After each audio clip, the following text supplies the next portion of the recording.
et bienvenue dans Microcampus. Aujourd'hui, nous allons parler des médias et de l'information.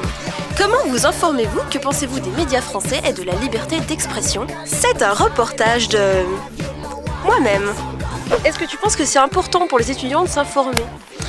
Je pense que c'est nécessaire, que c'est important dans le milieu estudiantin.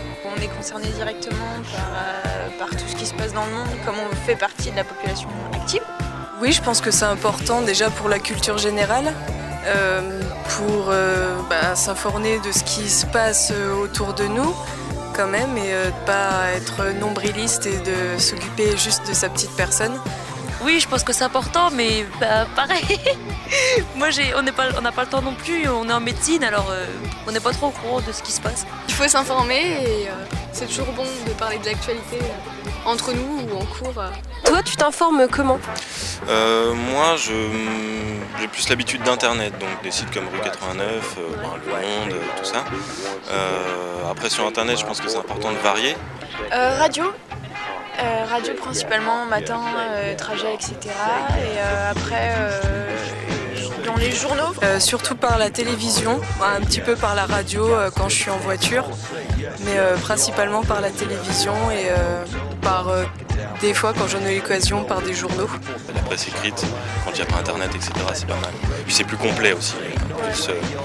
Il y a plus de matière, c'est plus long, c'est plus dense, donc il y a plus d'informations et de contenu, quoi. Donc c'est toujours mieux la presse écrite, je pense. Après, c'est vrai qu'on n'a pas forcément les moyens, on n'a pas forcément le temps d'aller au tabac, etc., qu'on n'y pense pas, etc. Donc ouais, Internet c'est plus pratique, quoi. Et sinon, télé, mais rarement en fait, parce que il y a un côté angoissant, je trouve, aux images. Que penses-tu des médias d'information français? Je pense que la France est dotée d'une bonne presse, de bons journalistes, autant au niveau de la radio qu'au niveau de la presse écrite. Vraiment, c'est une grosse culture, je pense, du journalisme en France. Pour moi, ils s'autocensurent, ouais. Enfin, ils se privent de garder de dire certaines informations, genre politiques. Ils n'ont pas tous le droit de dire ce qu'ils pensent et voilà. Je trouve dans chaque magazine, ils sont quand même vachement régis par le fait qu'ils qu'ils soient considérés comme un journal de gauche, comme un journal de droite. Et je trouve qu'il y a deux autocensures là-dessus en fait. Qui est propriétaire par exemple de la presse écrite, c'est des manias, je sais pas, de l'industrie, etc., du CAC 40 ou je ne sais quoi. Il y a une autocensure qui se fait parce que du coup, vu que c'est un secteur assez en crise, les employés ne veulent pas perdre leur emploi. Donc du coup, ils vont se faire une autocensure pour pouvoir rester dans l'entreprise parce que c'est contrôlé par les patrons. Donc je pense que oui, il y a eu une régression, mais qu'on reste quand même largement, entre guillemets, dans une certaine norme, une certaine liberté. Non, mais on peut pas trop savoir s'ils disent tout, parce que justement, s'ils le disent pas, on peut pas le savoir. Alors, est-ce qu'on peut savoir ou pas si les journalistes nous disent tout? Je vous laisse en débattre dans la partie commentaire du site generationcampus.com.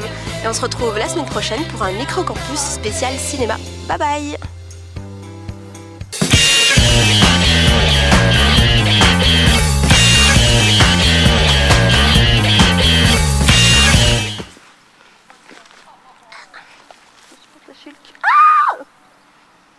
J'ai une trace de pisse en lit.